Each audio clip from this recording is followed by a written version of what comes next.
Hey, Scholar. So I've been watching Coach Doll and her bedtime stories, and I like them, and I wanted to get in on the action. So I'm going to share with you one of my favorite books. I'd like to say it was one of my favorite books as a child. However, I'm old, and they didn't have colored books when I was a kid. No. I'm kidding. They did. Stop. I'm not that old. Anyway, the book is called Walter the Farting Dog. And I happen to like this because, well, I like, dogs that fart. And all dogs fart. So anyway, it's written by William Kotzwinkle and Glenn Murray, illustrated by Audrey Coleman. And I hope you enjoy it. Okay, here we go. Okay, let's see. This is for everyone who's ever felt misjudged or misunderstood. And look, poor Walter, he's in a jail. Oh. Okay, anyway, Walter the Farting Dog. And by the way, that's Walter. And he's farting. Okay, here we go. All right, so Betty and Billy brought Walter home from the dog pound. Nobody wanted him, said Billy. But we love him, said Betty. Well, he smells awful, said their mother. I think you'd better give him a bath. And of course, here they are. They brought him home from the pound. I guess they got a cat too. But, Mom, ooh, he stinks. Let's bathe him, okay? So maybe that'll take care of it. All right, so then it says, Mother walked in and said, he still smells awful. And that's when they got the first clue. The telltale bubbles in the water. He's probably just a little nervous, said Mother hopefully. His stomach must be upset. But Walter's stomach wasn't upset. Walter's stomach was fine. He felt perfectly normal. He just farted a lot. And of course, there he is in the bathtub, and he's farting. Bubbles coming out and gas too. Woo! Mom's spraying some spray. It says Fart Buster on the spray. I don't think that's going to work. I've tried it on my brother. Anyway, back to this. He did it when he bathed. He did it when he played with Betty and Billy. And he did it when he walked around the house. He's farting all over the place. He did it in the dining room. He did it in the kitchen. And he did it in his sleep. Woo! Bet that was smelling good in the house. Okay. That dog farts morning, noon, and night, said Father. He can't help it, Daddy, said Betty and Billy. They didn't mind Walter's farts. So what if he farts, Billy said to Betty when they were alone in the room with Walter. Betty agreed. Walter agreed too. He sat there looking innocently around, farting. Take him to the vet, said Father. There's got to be some reason why he farts all the time, right? Okay. And of course, there's their father. And the cat is on his head because the cat doesn't like the smell of the farts either. No. All right. So, farting, said the vet, or rectal flatulation, as we say in the medical profession, and prescribed a change of diet. And look, Walter's farting in the vet's face. Woo! I'd do more than change his diet if a dog farted in my face. Anyway. So, they gave Walter every kind of dog food. He farted. They tried him on cat food. They gave him hot dogs, hamburgers, and lettuce and tomato sandwiches. They gave him fried chicken. They gave him rabbit food. They made him a vegetarian. No matter what that dog eats, he turns it into farts, roared Father. Of course, there's Walter.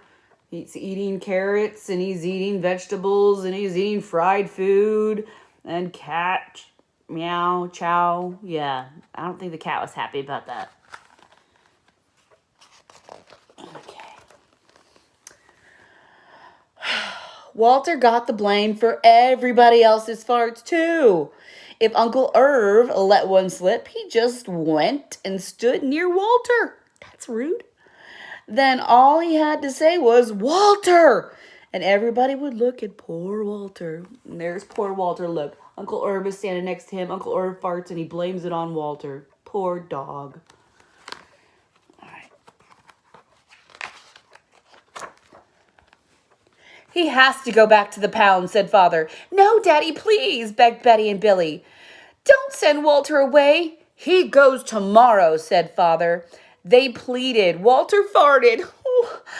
It was all over. That night, Betty and Billy cried in their beds, and Walter looked at them unhappily. Oh, Walter, said Betty, you've got to stop farting, because Father is going to send you back to the pound tomorrow, said Billy. And of course, look, the kids are crying in their beds. They're so upset, and Walter, he's trying not to fart, but he keeps farting. It's just so sad.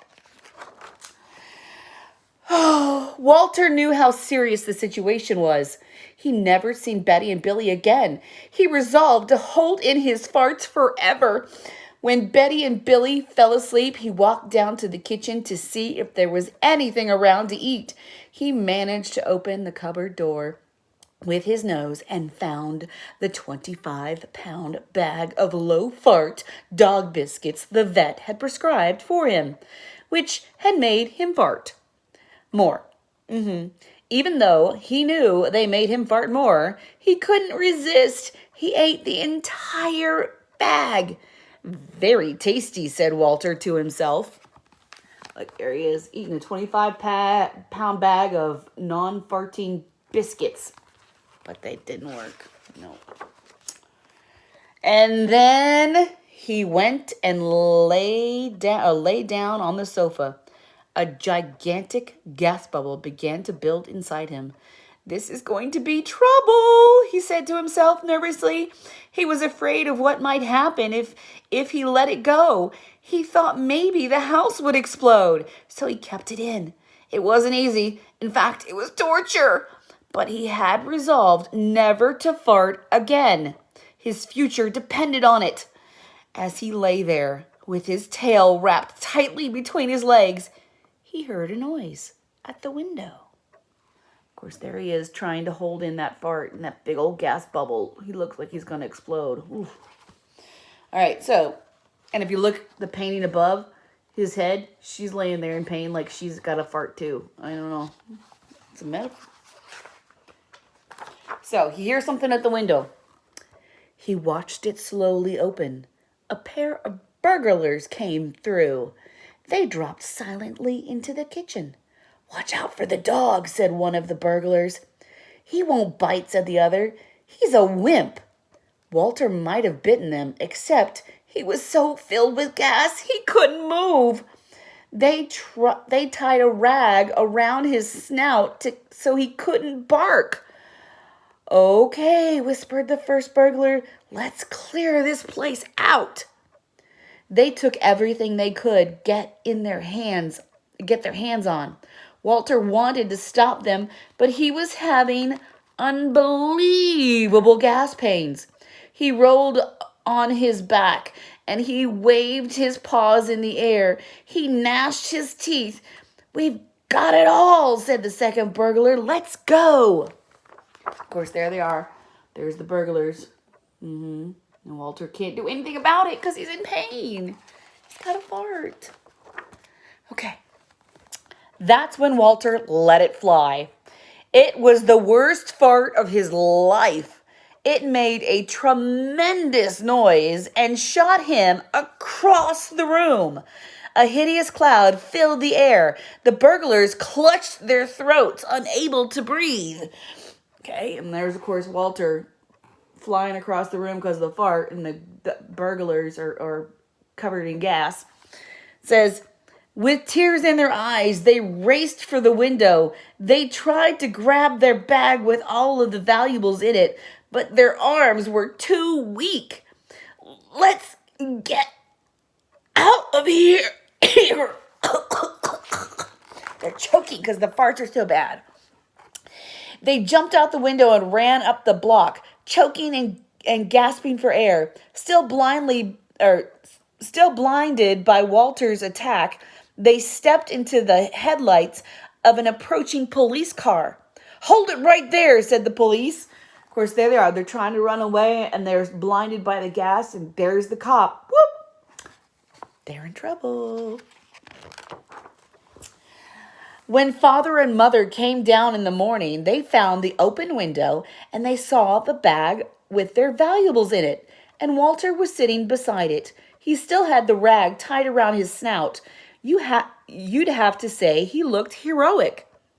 He saved the silverware, cried mother. He saved the VCR, cried father. A VCR is where you put a tape in. It's an old school. Yeah, okay. Anyway, good dog, Walter. You're our dog, even if you do fart all the time. So now, see, they're so happy because Walter saved the day. Nothing got stolen, and he's the hero. Mom and Dad are happy. And so the family learned to live with Walter, the hero dog, and that's the end of our tale. Of course, there he is. He's getting belly rubs, and he's farting in Dad's lap. Mom's rubbing his belly. And that was the end. Oh, here we go. It says, Walter's Wonder Park, 100% natural, gas-powered. Ha, ha, ha, ha, ha. That's a funny way to end it. See? Anyway, I like this story because even though the dog farts and it's annoying, he ends up saving the day, and everybody farts. So, hey. Just get used to it. Just say, excuse me. I hope you enjoyed my bedtime story. I have more that I might share later. Other books. Everybody Poops and The Gas We Pass. Can you tell what's my favorite kind of bedtime story? I like to laugh. Have a good night. Bye.